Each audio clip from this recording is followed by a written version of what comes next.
नमस्कार मित्रांनो, स्वागत आहे तुमचं आपल्या यूट्यूब एज्युकेशन चॅनलवरती. तर आजचे महत्त्वाचे करंट अफेअरचे प्रश्न आपण इथे डिस्कस करणार आहे. पहिला प्रश्न दिलेला आहे, ऑगस्ट क्रांती दिवस कधी साजरा करण्यात येतो? तर बघा, ऑगस्ट क्रांती दिवस हा 9 ऑगस्ट रोजी साजरा करण्यात येतो. कारण या दिवशी 9 ऑगस्ट 1942 रोजी छोडो भारत आंदोलनाला सुरुवात झालेली होती.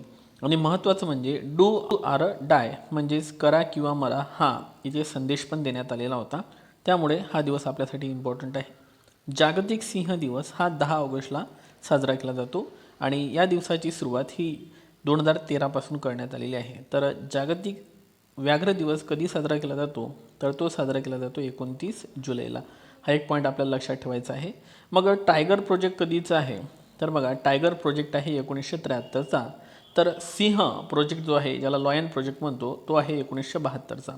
कॉक्रोडाईल प्रोजेक्ट म्हटला म्हणजे मगर प्रकल्प, तर तो आहे 1975चा.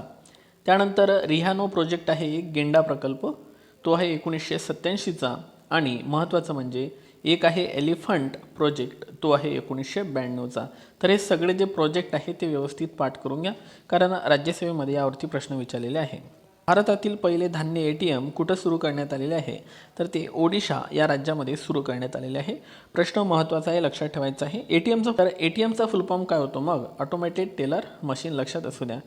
रेल्वेचा सर्वात मोठा बोगदा आपल्या महाराष्ट्र राज्यामध्ये तयार केला जाणार आहे, कारण जालना ते जळगाव जो मार्ग जाणार आहे त्यामध्ये हा मोठा बोगदा असणार आहे, अशी माहिती भारताचे जे रेल्वे मंत्री आहे अश्विनी वैष्णव यांनी दिलेली आहे. त्यानंतर बघा, अमन सेहरावत 57 kg वयोगटामध्ये त्यांनी भारताला कांस्य पदक पटकावून दिलेलं आहे आणि त्यांचं जे वय आहे ते फक्त 21 वर्ष इतकं आहे. हा पॉईंट तुम्ही सर्वांनी इथे लक्षात घ्या. भारताला या पॅरिस ऑलिम्पिकमध्ये 0 गोल्ड, त्यानंतर लक्षात असू द्या 1 सिल्वर आणि 5 कांस्य पदक असे 6 पदके आपल्याला मिळालेले आहे. ठीक आहे. त्यानंतर पॅरिस ऑलिम्पिक 2024मध्ये समारोप ध्वजवाहक म्हणून मनू भाकर आणि PR श्रीजेश यांनी समारोप केलेला आहे. मित्रांनो, यांनी ध्वजवाहक म्हणून काम केलेले आहे. ठीक आहे. आणि पॅरिस ऑलिम्पिक 2024 तारीख होती 26 जुलै ते 10 ऑगस्ट दरम्यान. आता पॅरिस ऑलिम्पिक संपलेली आहे. त्यानंतर बघा, भालाफेकमध्ये काय झालेलं आहे की हर्षद नदीम जे पाकिस्तानचे भालाफेकपटू आहे त्यांनी सर्वोच्च भाला फेकलेला आहे 92.97 मीटर. ठीक आहे. आणि त्यांना सुवर्ण पदक मिळालेलं आहे. तर नीरज चोपडा हे दुसऱ्या क्रमांकावर आलेले आहे, त्यांना रौप्य पदक मिळालेलं आहे. 89.45 मीटर इतकं त्यांनी भाला फेकलेला आहे. तर हे दोन्ही पॉईंट्स लक्षात ठेवा, कारण यावरती प्रश्न विचारला जाऊ शकतो. PR श्रीजेश यांची ज्युनियर हॉकी संघाच्या मुख्य प्रशिक्षकपदी नियुक्ती करण्यात आलेली आहे, कारण त्यांनी पॅरिस ऑलिम्पिकमध्येच निवृत्तीची घोषणा त्यांनी केलेली होती. त्यामुळे त्यांना आता ज्युनियर हॉकी संघाच्या मुख्य प्रशिक्षकपदी त्यांची नेमणूक करण्यात आलेली आहे. भारतातील सर्वोच्च न्यायालयात लैंगिक समानतेवर आधारित एक मूव्ही दाखवण्यात आलेला आहे. त्या मूव्हीचं नाव तुम्हाला परीक्षेत विचारलं जाऊ शकते. त्या पिक्चरचं नाव आहे लापता लेडीज. हा सर्वोच्च न्यायालयात दाखवण्यात आलेला पिक्चर आहे.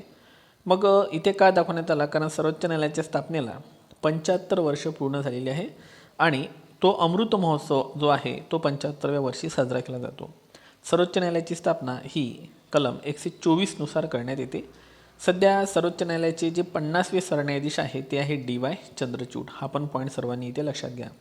सर्वोच्च न्यायालयाच्या न्यायाधीशांच्या निवृत्तीचं वय 65 वर्ष असते, तर उच्च न्यायालयाच्या न्यायाधीशांच्या निवृत्तीचं वय 62 वर्ष असते. हा एक फरक पण लक्षात ठेवा.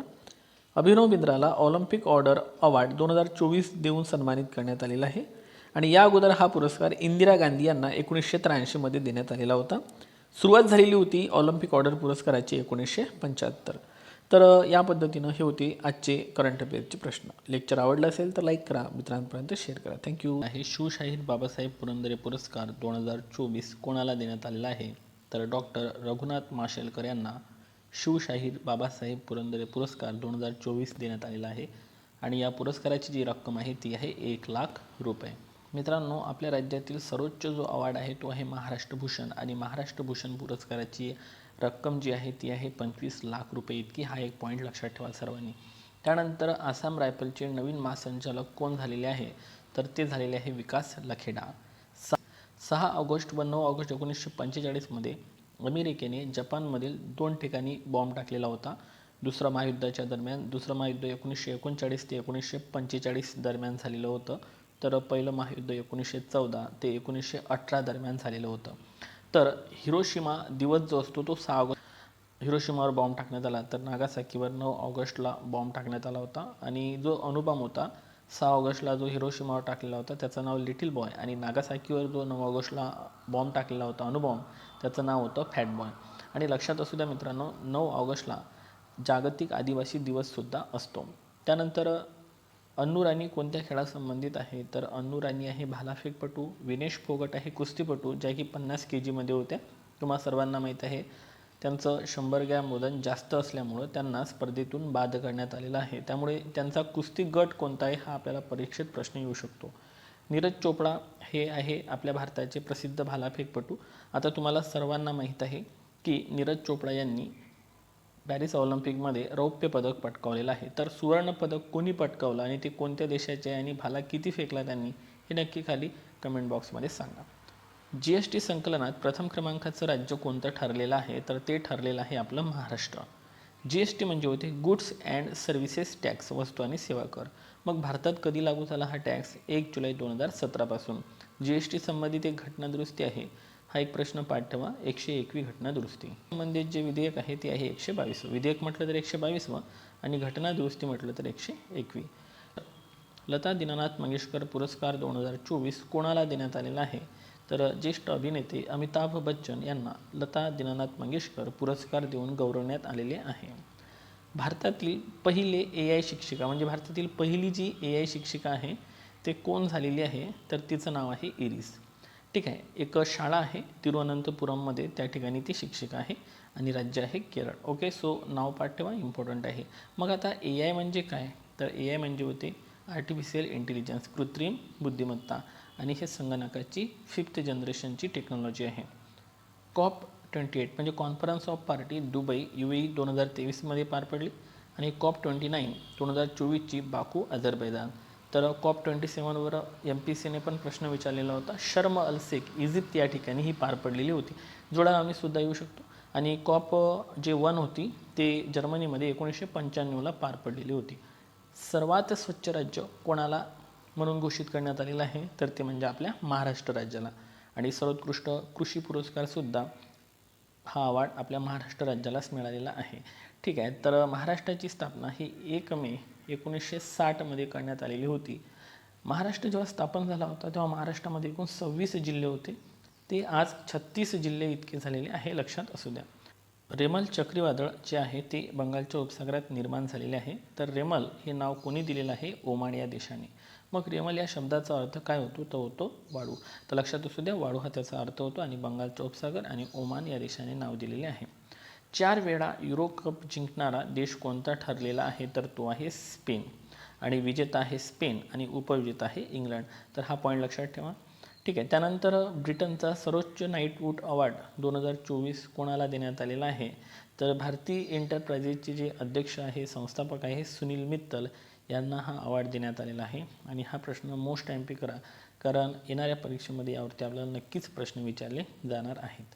पुण्यश्लोक अहिल्याबाई होळकर महिला स्टार्टअप योजना 2024 यासंबंधित लक्षात घ्या, अर्थसहाय्य किती देण्यात येणार आहे, तर 1 लाख ते 25 लाख रुपयापर्यंत. एक लक्षात असू द्या, एक स्टार्टअप योजना आहे जे केंद्र स्तरावर 16 जानेवारी 2016ला सुरू करण्यात आली होती. म्हणून स्टार्टअप दिवस हा 16 जानेवारीला असतो. स्टार्टअप दिवस 16 जानेवारी. आणि एक उडान योजना होती, उडे देश का आम नागरिक. 2016मध्ये उडान योजना सुरू करण्यात आली होती.